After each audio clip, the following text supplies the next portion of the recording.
हरि ओम तत्सत। गीता जी में परस्पर विरोधी पदों का तात्पर्य तीसरा भाग। वस्तु तो न विरोध होस्ति स्वाल्प बुद्धैव दश्यते तस्मात् पदानां तात्पर्यं कथ्यते च विरोधिनाम्।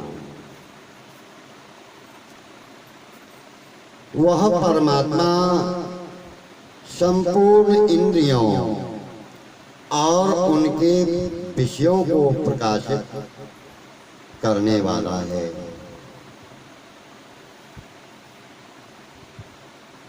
तथा वह संपूर्ण इंद्रियों से रहित है।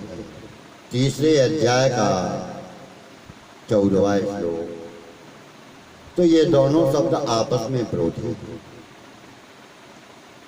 यह जैसे एक एक इंद्रिय से एक एक विषय का ज्ञान होता है, पर मन को पांचों इंद्रियों का, उनके विषयों का, उन विषयों में एक एक विषय में क्या कमी है, क्या अच्छा है, क्या बुरा है आदि ज्ञान होता है। अर्थात मन पांचों इंद्रियों को तथा उनके विषयों को प्रकाशित करता है।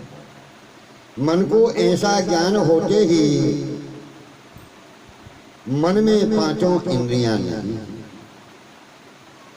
ऐसे ही वह परमात्मा सबको, संसार मात्र को प्रकाशित करता है, पर वह इंद्रियों से रहित है। अर्थात उस परमात्मा में इंद्रियां नहीं। वह परमात्मा आसक्ति रहित है। वह सबका भरण पोषण करने वाला है। 13वें अध्याय का 14वां श्लोक। तो यह जैसे माता पिता अपनी संतान का पालन पोषण करते हैं, उनकी रक्षा करते हैं, पर करते हैं आसक्ति पूर्वक, ऐसे ही परमात्मा सबका भरण पोषण करते हैं, उनकी रक्षा करते हैं, पर करते हैं आसक्ति रहित होकर। तात्पर्य यह है कि उस परमात्मा की किसी में आसक्ति नहीं है, सबसे निर्लिप्त है। वह परमात्मा गुणों से रहित है। वह सब गुणों का भोक्ता है। 13वें अध्याय का 14वां श्लोक। तो यह दोनों बातें कैसे संभव? वह परमात्मा सत्य, रज और तम, इन तीनों गुणों को काम में लाता है। तीनों गुणों को लेकर सृष्टि रचना आदि सब कार्य करता है, पर उसको गुणों का भोक्ता कहा गया है। परंतु उस परमात्मा की किसी भी गुण के साथ किंचित मात्र भी लिप्तता नहीं, इसलिए उसको गुणों से रहित कहा गया है। वह परमात्मा दूर से दूर भी है और नजदीक से नजदीक भी है। 13वें अध्याय का 15वां श्लोक। तो ये दोनों बातें कैसे संभव है? नाशवान पदार्थों के संग्रह और सुखभोग की इच्छा करने वाले तथा परमात्मा से विमुख मनुष्यों के लिए तो परमात्मा दूर से दूर है, पर जो केवल परमात्मा के ही सम्मुख हैं, जो सब जगह परमात्मा को ही देखते हैं, जिनके ज्ञान में एक परमात्मा के सिवा दूसरों की और अपने आप की भी कोई अलग सत्ता नहीं है, उनके लिए परमात्मा नजदीक से नजदीक है। वह परमात्मा सम विभाग रहित होते हुए भी संपूर्ण प्राणियों में विभक्ति की तरह स्थित है। 13वें अध्याय का 16वां श्लोक। तो यह कैसे? जैसे सोने के बने हुए गहनों के नाम, आकृति, नाप तौल और मूल्य अलग अलग होते हुए भी धातु रूप से सब में एक सोना ही है, ऐसे ही परमात्मा तत्व, वस्तु, व्यक्ति आदि के अनेक रूपों में होते हुए भी तत्व रूप से एक ही है। जैसे मनोराज्य में स्थावर, जंगम, जड़, चेतन आदि जो कुछ दिखता है वह सब एक मन ही होता है, ऐसे ही एक परमात्मा तत्व सृष्टि के अनेक रूपों में दिखता है, वह अनेक रूप होते हुए भी तत्वता एक ही है।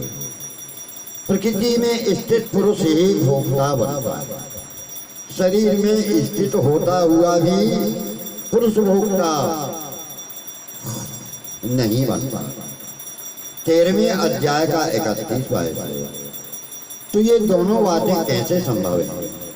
13वें अध्याय के 21वें श्लोक में तो जो प्रकृति में स्थित हैं, अर्थात जिसने प्रकृति शरीर के साथ अपना संबंध जोड़ लिया है, वही प्रकृति जन्य गुणों का भोक्ता बनता है। और 21वें श्लोक में जो शरीर से संबंध विच्छेद करके अपने स्वरूप में स्थित रहता है, वह शरीर में रहता हुआ भी भोक्ता नहीं बनता। तात्पर्य यह है कि 21वें श्लोक में तो प्रकृति शरीर के साथ संबंध जोड़े हुए आत्मा का वर्णन है, और 21वें श्लोक में शरीर के साथ संबंध तोड़े हुए आत्मा का वर्णन। प्रकृति में स्थित प्रकृतिस्थ पुरुष ही प्रकृति जन्य गुणों का भोक्ता बनता है।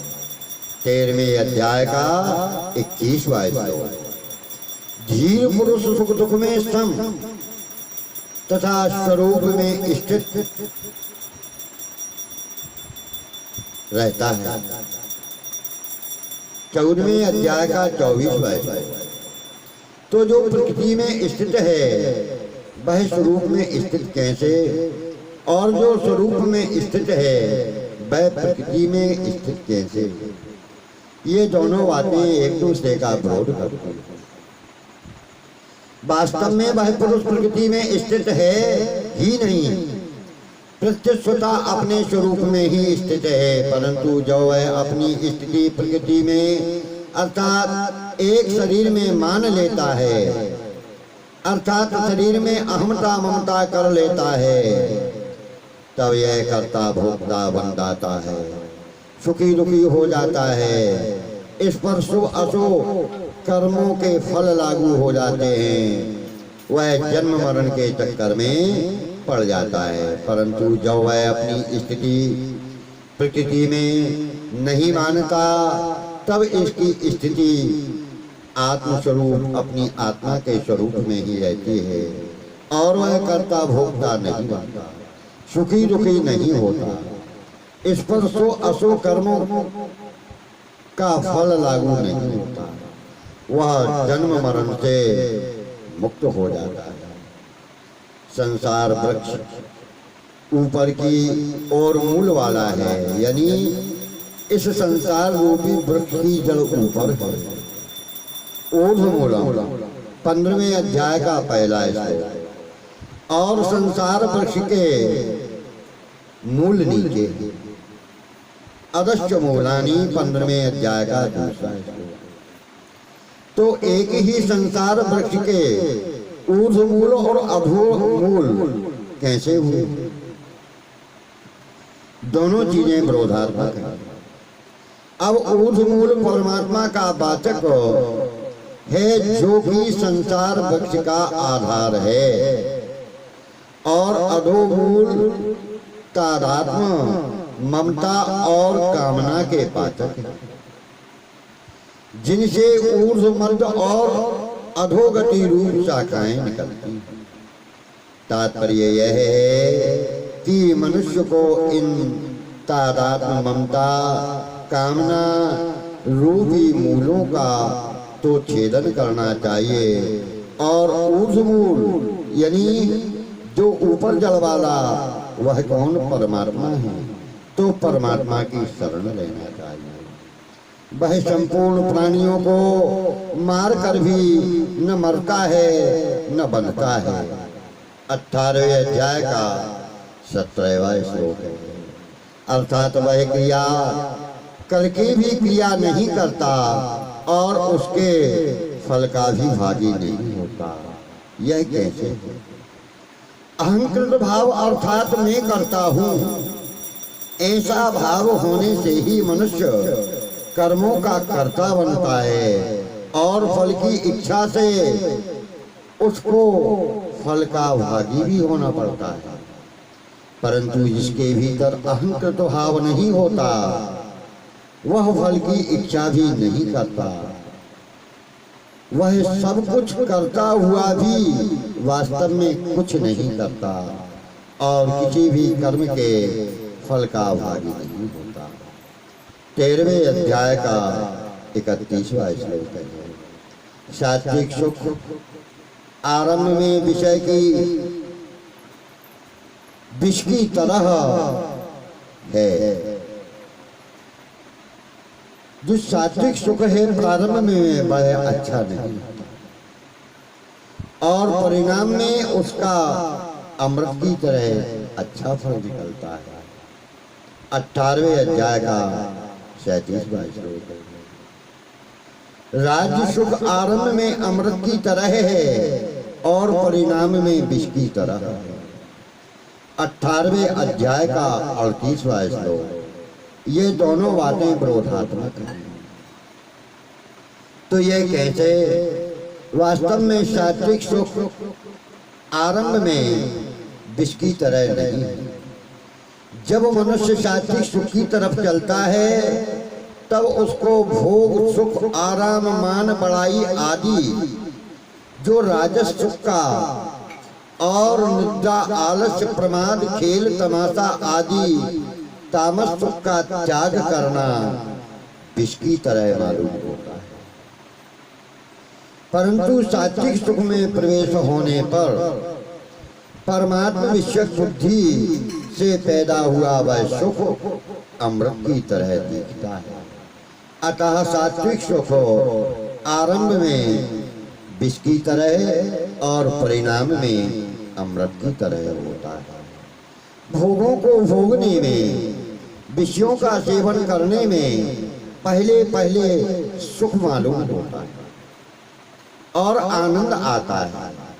अतः राजस सुख पहले अच्छा दिखता है, परंतु भोगों के विषय सेवन के परिणाम में शरीर की इंद्रियों की शक्ति का ह्रास होता है, बल बुद्धि का ह्रास होता है, शरीर में रोग उत्पन्न होते हैं, थकावट आती है।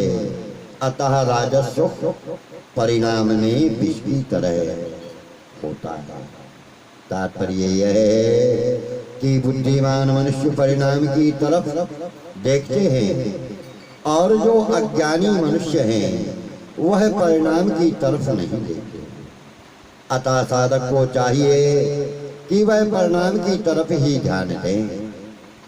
जब कर्मों का त्याग करके संयम पूर्वक एकांत में रहकर ध्यान करने से जिस तत्व जिस परमात्मा पद की प्राप्ति होती है, 18वें अध्याय का 21वां 54वां श्लोक, उसी तत्व की प्राप्ति सब कर्मों को मशीन की तरह सदा करते हुए होती है। 18वें अध्याय का 56वां श्लोक। ये दोनों बातें विरोधात्मक हैं। तो यह कैसे? पहली बात 18वें अध्याय का 51 से 51 और 54वां श्लोक सांख्य योग की है और उसमें अभ्यास की प्रमुखता है। अतः तत्परता पूर्वक अभ्यास करने से सांख्य योगी को तत्व यानी ब्रह्म की प्राप्ति हो जाती है। दूसरी बात 18वें अध्याय का 56वां श्लोक, तो ये भक्ति योग की है और उसमें भगवान के आश्रय यानी सहारे की प्रमुखता है। अतः भगवान का आश्रय लेने से भक्त को भगवत कृपा से शाश्वत अविनाशी पद की प्राप्ति हो जाती है। हरि ओम तत्सत।